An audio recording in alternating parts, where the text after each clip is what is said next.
Okay, so this video is going to go through some of the basic constructions that you should be able to do for GCSE. The first one we're going to look at is a line bisector, but before that we probably need to talk compass technique. So obviously use a pencil, make sure you've got a rubber handy somewhere. When you put your compass together, we should make sure these are about the same height as each other. The issues I tend to see from people is that they put the pencil or the point vastly lower than the other, and that means you have to lean on one or the other, and it doesn't work as smoothly as you want it to. Even them out, and then you should get the best possible compass experience. Now the first thing we're going to look at is a line bisector.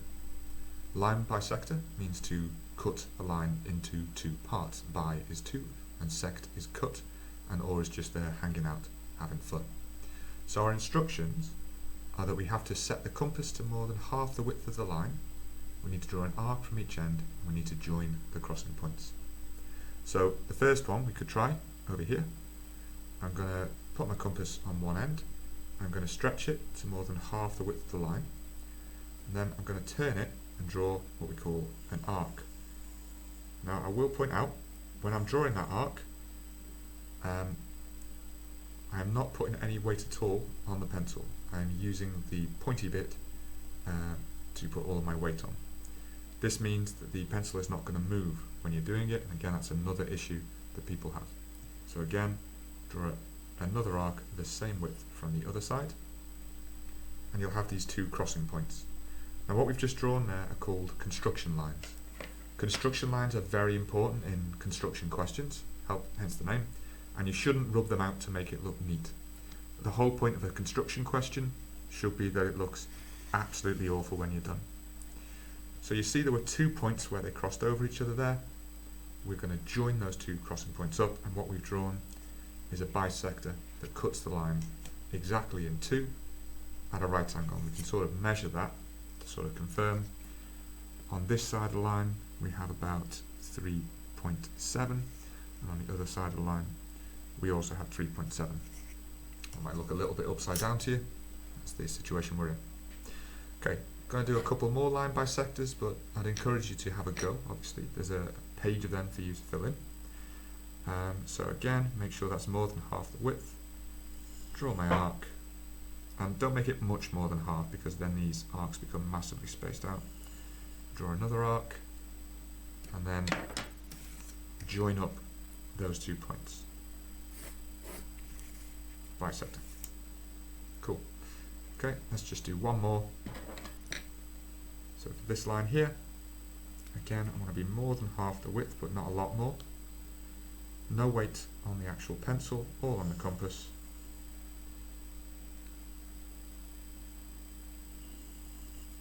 Get your two crossing points, and then join those crossing points up with a ruler. So there we go, that's the first one, line bisector. So let's switch on to angle bisector. Now the instructions for an angle bisector are, well, a little bit more complicated. So firstly, we need to set the compass to a width that will reach both of the lines, is kind of the way of describing it. Let's use this one over here. So we want our compass, when we turn it, to cross over this line and this line. So that sort of width would be fine, that sort of width would be fine, that sort of width would not, because it doesn't touch this line here. Somewhere in the middle that's easy to turn would be good.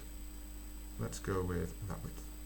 So the first thing I'm going to do is I'm going to draw an arc.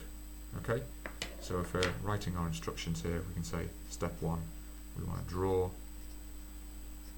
an arc.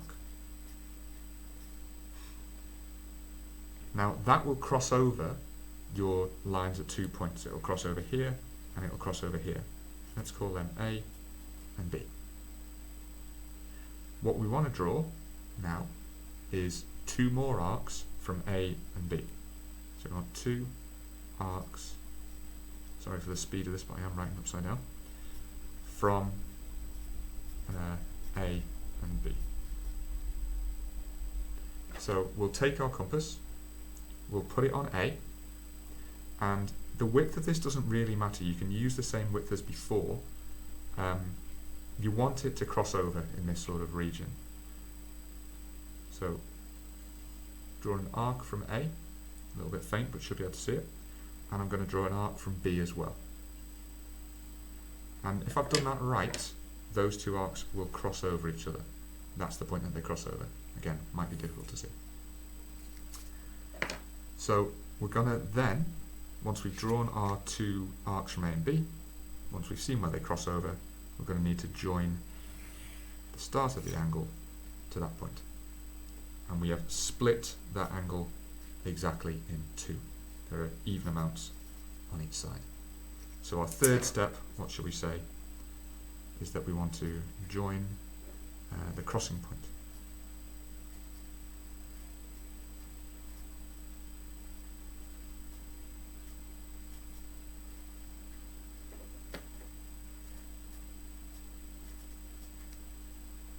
Okay, so I'm going to do a couple more examples of that, but you should be able to do an angle bisector now.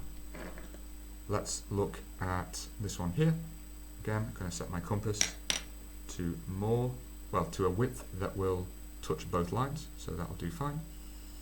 There we go. That crosses over twice.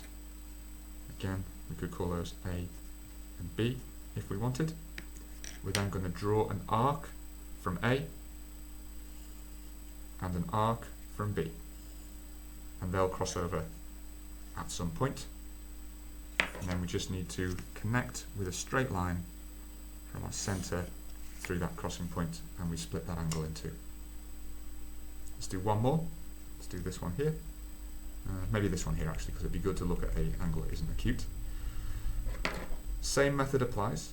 We want to set our compass to a width that is more than half. Not more than half, that will touch both lines.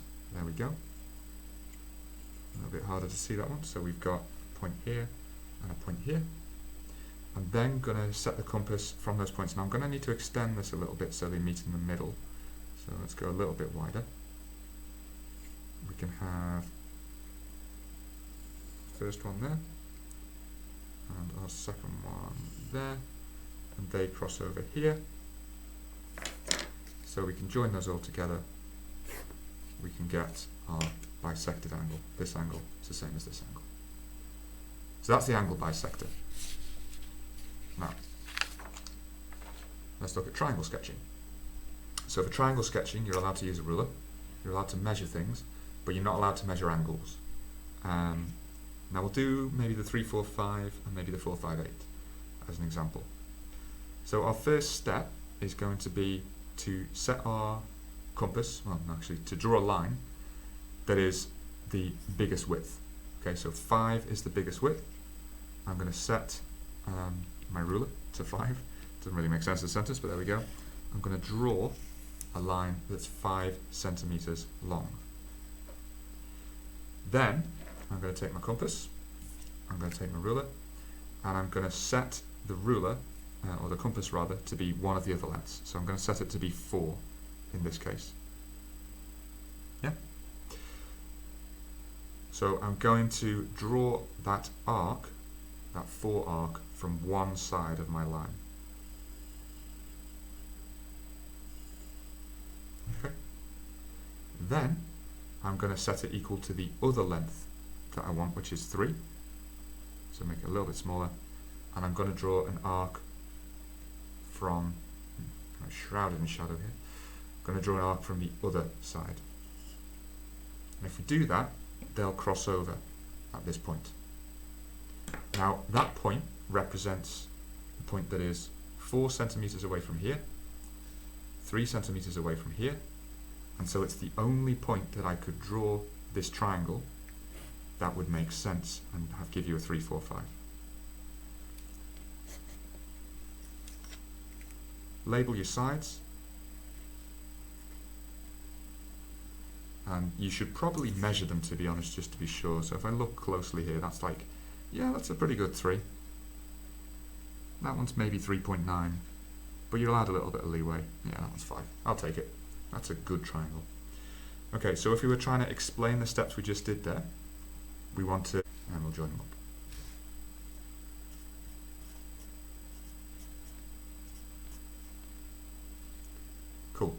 So let's just do one more. Let's look at the 4, 5, 8 maybe.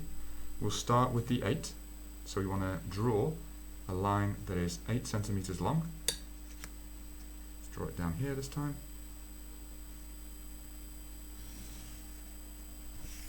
Okay, that's my 8. I then want to set the compass to be 5 centimeters long, so I'm drawing the next longest side. There we go. And I'm going to draw an arc from one end.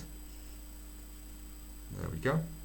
I'm going to set it to be the length of the other side, so 4. I'm going to draw that from the other side. There we go. And then I've got my crossing point, and I just need to join that up to the line. Label your sides, and good. Okay, so there's a few triangles to practice there.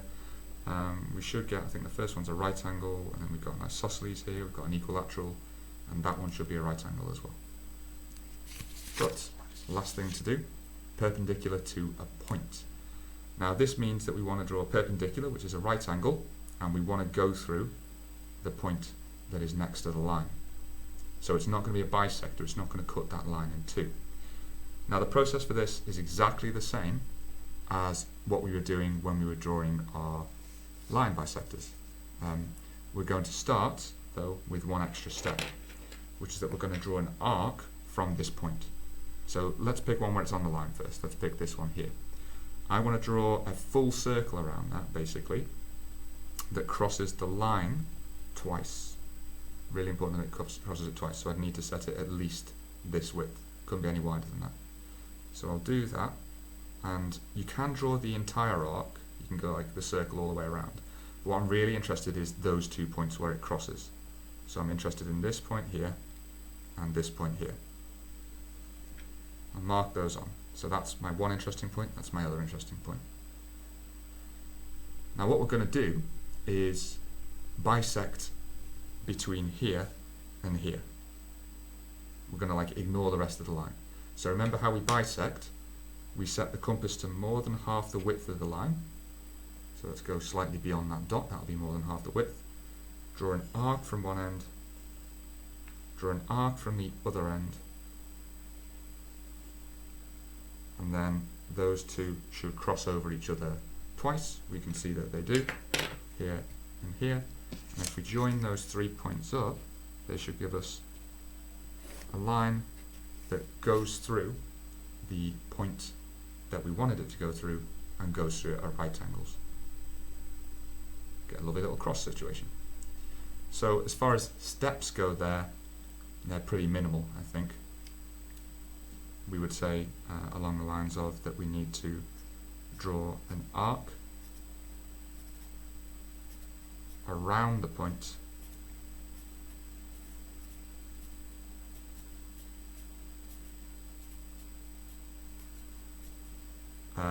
that crosses the line twice,